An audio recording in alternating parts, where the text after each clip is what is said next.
আল্লাহ তাআলা বলছেন, ও বান্দা, তোমাদেরকে বলা হচ্ছে ইসলাম আন্দোলন যদি না করো।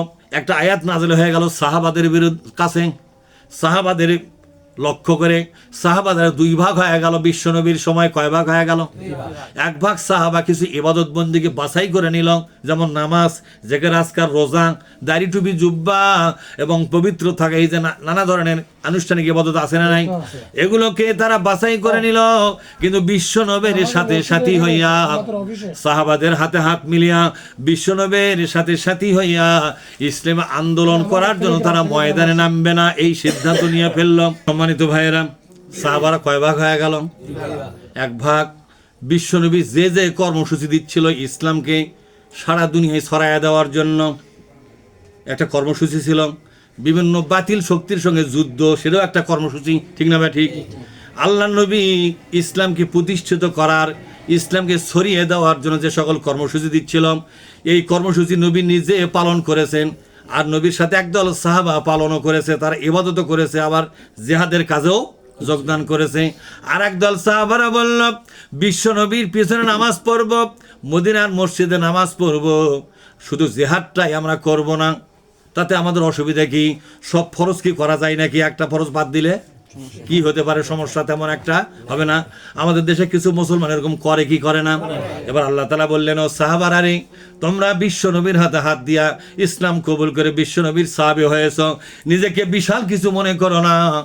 দায়িত্ব পালনে যদি অবহেলা করো, আল্লাহ নবীর কর্মসূচির একটাও যদি বাদ যায়, তাহলে আমার কাছ থেকে শোনো, ইল্লা তানফিরু, বলেন ইল্লা তানফিরু, যদি বিশ্ব নবীর সঙ্গে বেরিয়ে না পড়ো জিহাদের ময়দানে, কোথায়?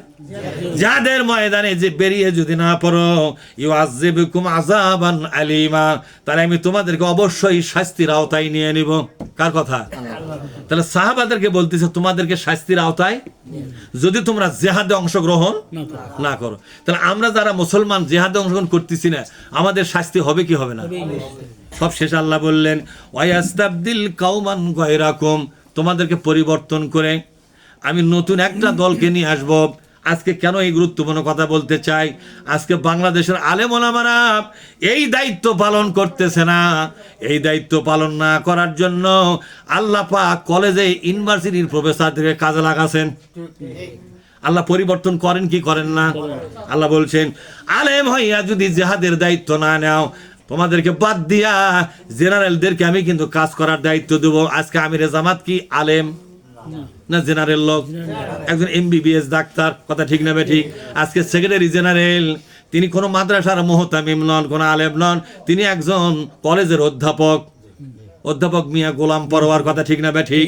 ভাইরা আমার, সেই জন্য আল্লাহ তাআলা কি বলছেন, তোমরা যারা যোগ্য নিজেকে মনে করো, আলেমরা ইসলামের জন্য নিজেকে যোগ্য মনে করে কি করে না? করে কি করে না? মাদ্রাসার মুহতামিম, মাদ্রাসার হুজুর, প্রিন্সিপাল, এরাই বলে ইসলামের আসল যোগ্য লোক, কিন্তু আন্দোলনের ময়দানে এরা নামে না। যেরকম নামে নাকি? এই জন্য আল্লাহ তাআলা এই চালানকে বাদ দিয়া কলেজের চালান দেওয়া শুরু করছে। এই কথা কন না? জেলা আমির বলেন, থানা আমির বলেন, বিভিন্ন জায়গার বড় বড় পদে কে আছে? ইউনিভার্সিটির প্রফেসররা, ঠিক না? ঠিক। আলেমরা যদি দায়িত্ব পালন করতে ব্যর্থ হয়, আল্লাহর কাজ কিন্তু আল্লাহ ঠিকই করে নেবে, কিন্তু আপনাকে দিয়ে আর করবে না। ওয়ালা তাদুররুহু শাইয়া, আল্লাহ পাক বলছেন এই ব্যাপার আল্লাহর কোনো ক্ষতি করতে পারবে না। আল্লাহু আলা কুল্লি শাইইন কাদির, সব বিষয়ে পূর্ণ ক্ষমতা কার হাতে আছে? যেরকম মহান আল্লাহ তাআলা আমাদেরকে এই কথাগুলোকে বুঝবার তৌফিক দিন। আমিন। আসসালামু আলাইকুম ওয়া রাহমাতুল্লাহ।